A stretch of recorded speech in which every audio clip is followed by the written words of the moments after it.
Welcome to the Biz Kidz podcast. As always, we are here to inspire the next generation of entrepreneurs, and we are excited today. We have a guest, Jason. Jason has been in the business of email marketing and is an expert on how to get people to take action. And so we're excited that he is here today. Jason Donapel. Oh, now I messed it up. I knew I was going to mess it up. How do you say your last name, Jason? Donapel. Donapel. Sorry about that. And we're excited you're here. What we always like to start off with is we teach kids how to do their 60-second pitch. So can you give us your 60-second pitch of who you are and what you do? Absolutely. I am Jason Donapel. I am a audience growth expert, audience activation expert based out of Philadelphia, PA. I help my clients and my people basically grow their audiences, grow their lists, and send them messages, talk to them more effectively. That's awesome. And now, as for you, how long have you been in kind of the business world? Where did you kind of start your journey with the entrepreneurship? Yeah, I've been running my business for 8 years now as a co-founder operator. Beforehand, I was head of marketing for a couple organizations. I started in e-commerce about 20 years ago, just working in a warehouse, picking, packing, orders would come in and I would pick the item and ship it out. I spent about 10 years at that company, worked my way up to become head of marketing, and then sort of used that to follow my interests until I'm running, my business today, where all we do is email and SMS marketing, which is my favorite thing. So did you have the entrepreneur bug when you were a kid? Did you sell candy at school? Did mow lawns, anything like that? Yeah, here in Philadelphia, the schools we're a big soft pretzel city. I don't know if you know about that. So in schools, in grade schools and things, it's very common for kids to sell soft pretzels. Like these are school-run programs, and then if you're the pretzel kid, you get to go to the office and get the big pretzel bag and bring it back to your classroom and sell them they were $0.25 a piece back then. So I was a pretzel kid in school for my homeroom, and I was also helping with selling chocolate milks and stuff in the cafeteria. I didn't think of it as a business owner. I really didn't know that owning a business or running a business was an option, right? I had only thought that there was only one way, go to school, go to college, get a job, and then work, do whatever. So that's the path that I was on. And it was sort of not until I kind of was later on in life, I realized, oh, wow, you can actually start your own business and run your own thing and kind of follow your own path. So a lot of your listeners are kind of ahead of me, actually. Well, as a kid, for me, I sold bandanas. So yeah, I was a kid of the 80s, and bandanas wrapped around your leg was the cool thing. So Nice. I actually sold bandanas and got expelled from school from actually selling products in the school. And my mom went down and talked to the principal and said, aren't we supposed to be teaching our kids how to run businesses? Like, what are you doing? Why are you expelling it? So That's funny. the principal actually let me back in school. So Now, in high school, I was selling CDs and things when that whole technology became, you could burn your own CD, and I was, captivated by I could do that. So I was selling CDs in school for like $5, $10 a piece. But again, it didn't feel like a business move, right? It just felt like, oh, here's a thing I can do, and oh, you want a CD? Great, I'll hook you up. yeah. So as for kids that are in our program, they're selling products at events where they're sitting at a table.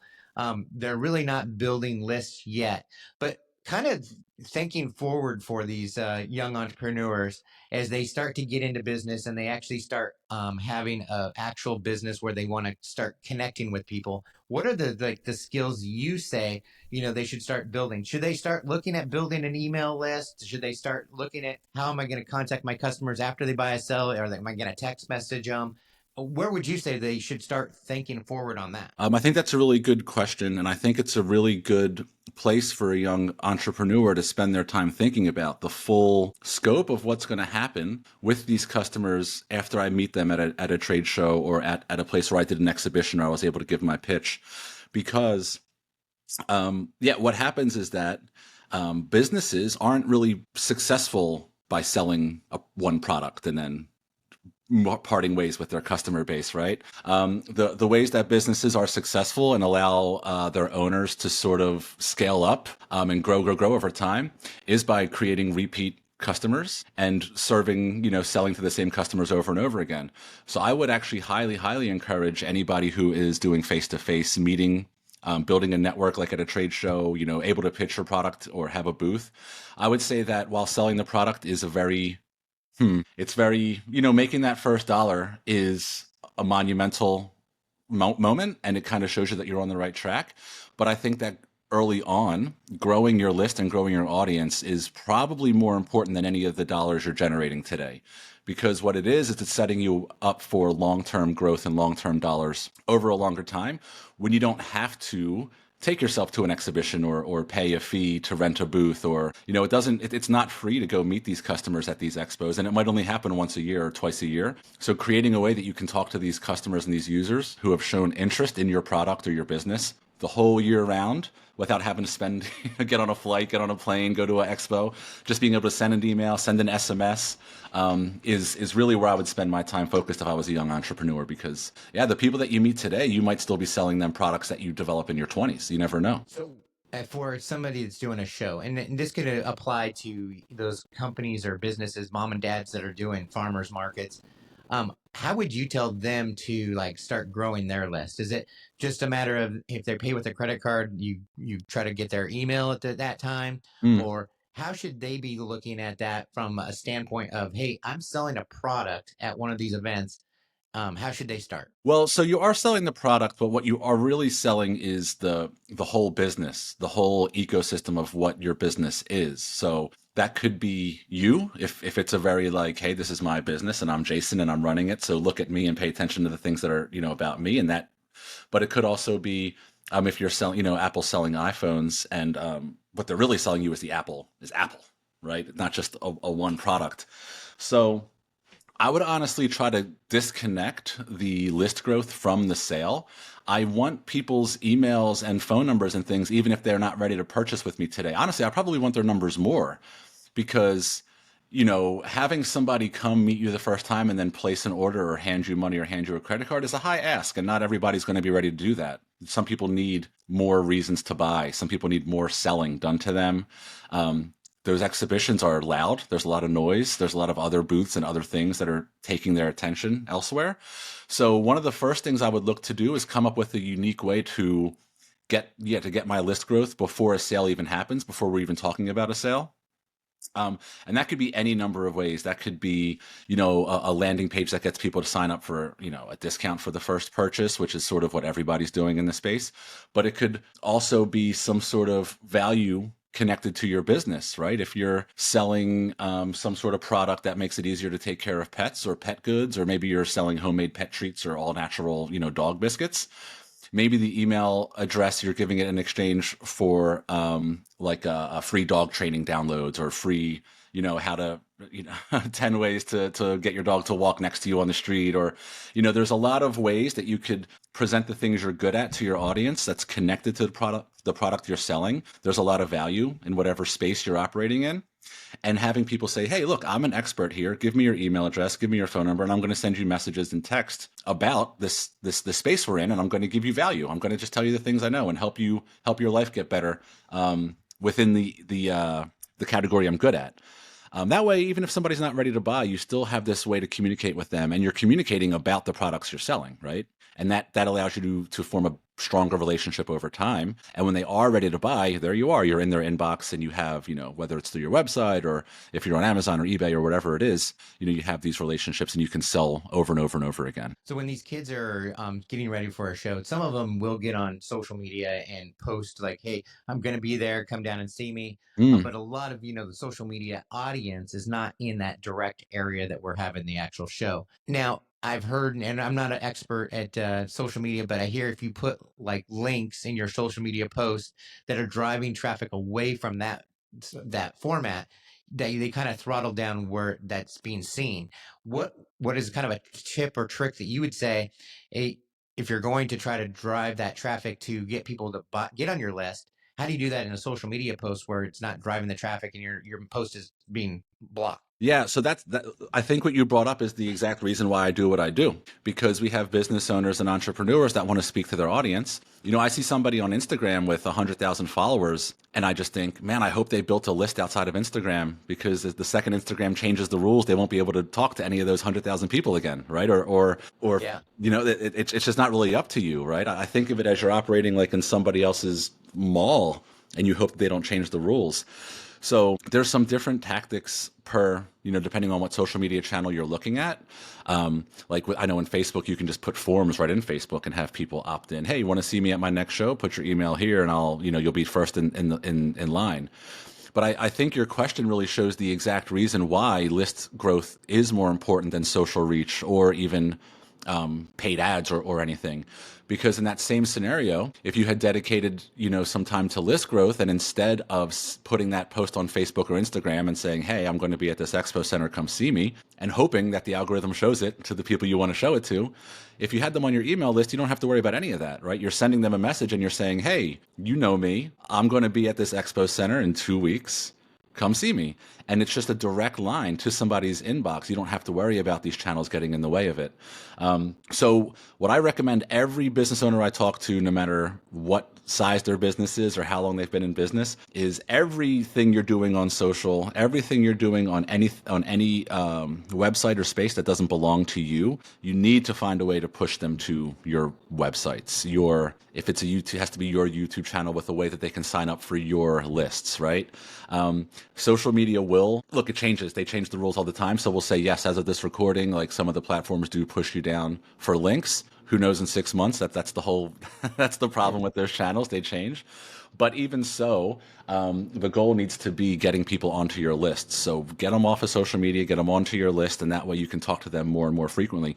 Just straight up tell people, like I just tell my audience, I really want to speak to you. It's really hard to do it on social. Join my email list. It's more reliable. This is how you're actually going to hear from me. Yeah, and since our audience is mostly young entrepreneurs and trying to just get into this, there are some legal aspects to like actually getting a person on a list to get the approval to send an email or an SMS text. What do they have to do to kind of like protect themselves so they don't have the government coming after them and saying, hey, you're spamming people, and then they get a fine? Yeah, if you go, so SMS is kind of scary for fines, but if you do a really basic, like MailChimp has free email signups and you can grow like a really basic list. And all that stuff is kind of built in if you use a tool like that. So I would recommend, depending on how old you are, getting mom, dad to help you sign up for a really simple account like MailChimp. And then at that point, it's really, really simple. It's all pre-built. You can have little QR codes where people scan with their phones and it'll take them to sign up to your list that way. There's all sorts of kind of pre-built things on these simple tools. And if you use the platform, they'll help you.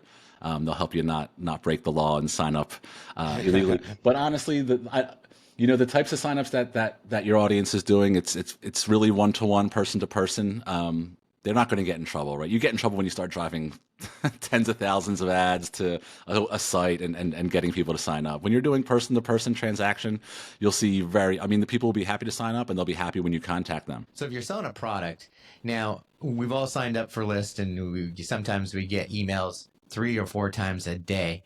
What are you saying? And at that point, if I get 3 or 4 in a day, I usually unsubscribe because I'm like, come on. I just signed up. I want to know about your product, but I don't want 4 emails a day from you. So where do you kind of think is the sweet spot on reaching out to your customers and telling them about you? Is it once a day, once a week? Yeah, I think you can start with, if somebody just signs up, you can send them something immediately. So as soon as they sign up, they're going to be expecting something to come back. So make sure that first reply, hey, thanks for signing up. Here's a little bit about the business. Basically, here's why I do what I do. I really think of it as if there was 10 things you wanted everybody in this conference or anybody in the expo to know about your business, what would they be? And this could be reasons you started it. This could be why your product is so different and better than others in the space. There's a lot of different unique values of a business and they can come from any different angle. So if you spend a lot of time thinking through what are the top 10 things I like to stick with, the top 10 things that I just want everybody to know about my business. Then on that first email, you just hit some of them. Okay, I'm going to hit the top 3.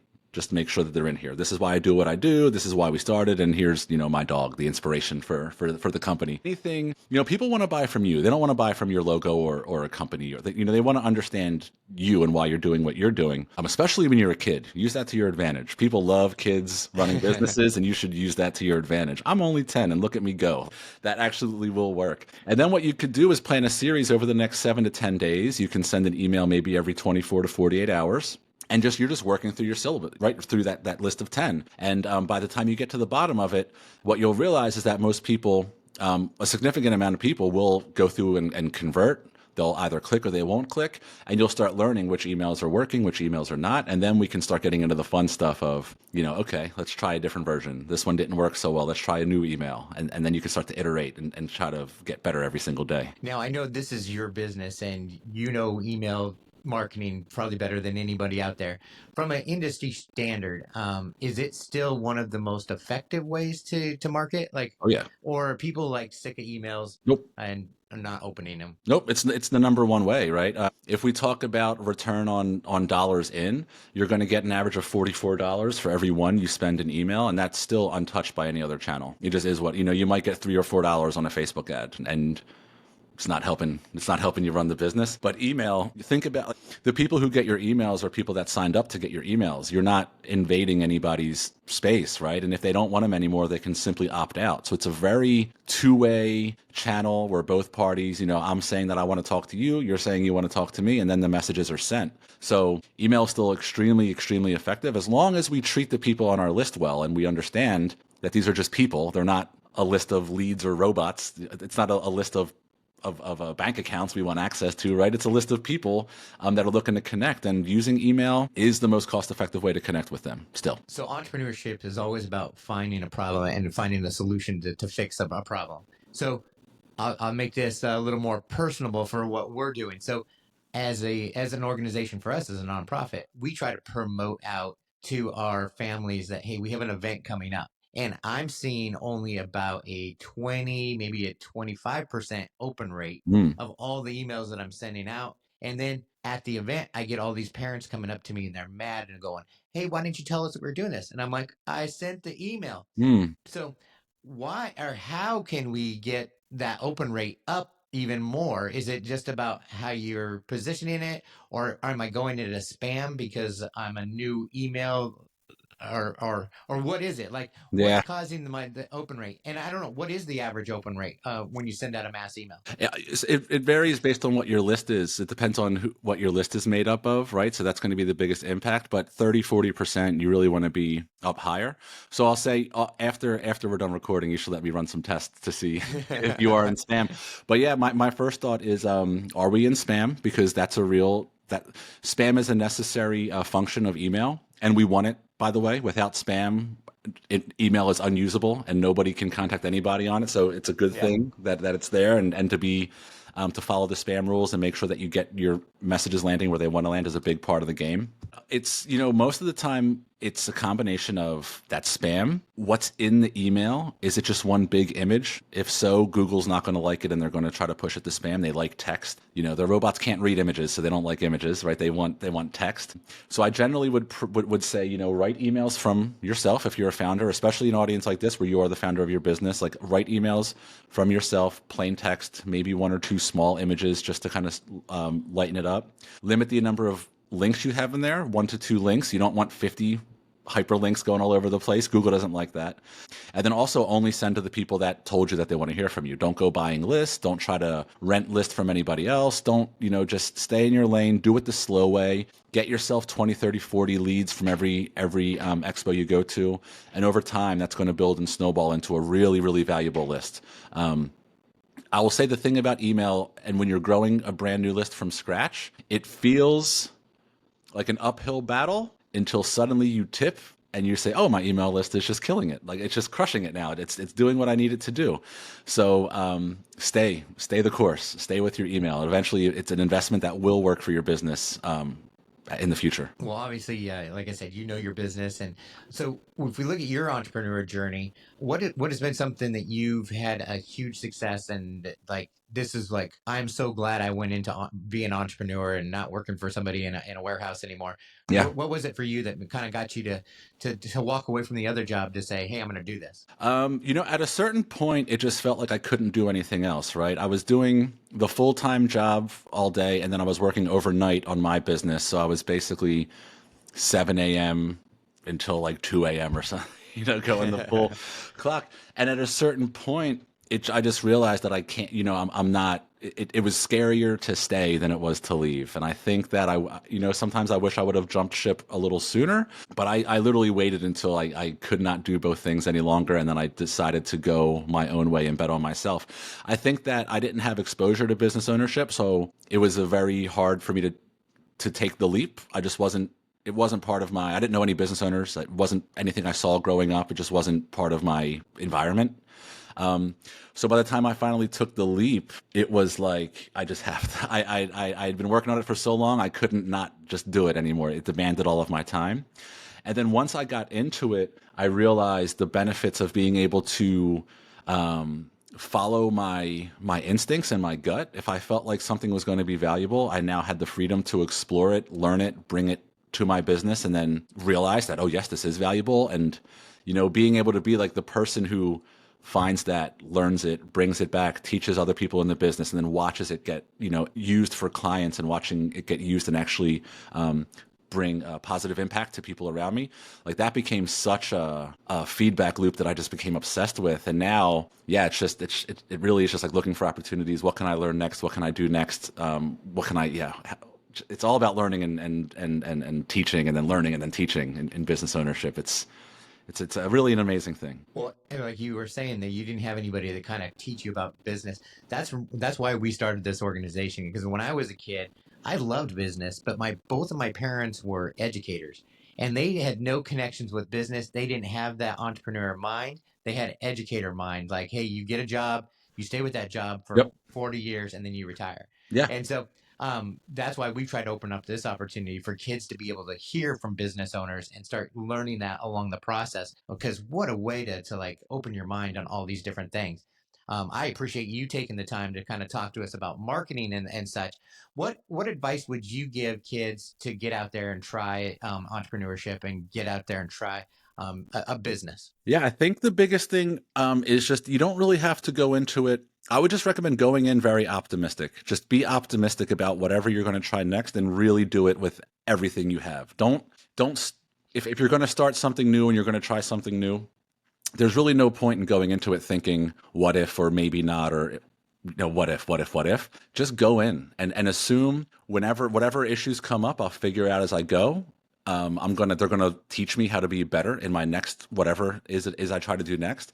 And you don't have to be worried about things working or not working, or failing or not failing, or you don't have to be so tied to the outcomes. Just enjoy every step, enjoy every day, enjoy every frustration that pops up as you're running through a new business, because you're never going to account for everything. And just understanding that the waves and the ebbs and flows, these are all just lessons and opportunities for you to learn and become a better version of yourself tomorrow and the next day and the next day. There's going to be days where it feels like you're hitting your head against the wall and there's no path forward. And then 24 hours later, there'll just be nothing but opportunity around you, and you won't even understand how the tide changed so fast. So just enjoy every moment of it, the good ones and the ones you don't think are good. Our average student makes $275 when they do an event with us. The Right. above average kids, about the 20%, was anywhere from $700 to $900 at a show. And so we find that that's a good motivation to try it, because you spend 4 to 5 hours on an event on a weekend and you make $800.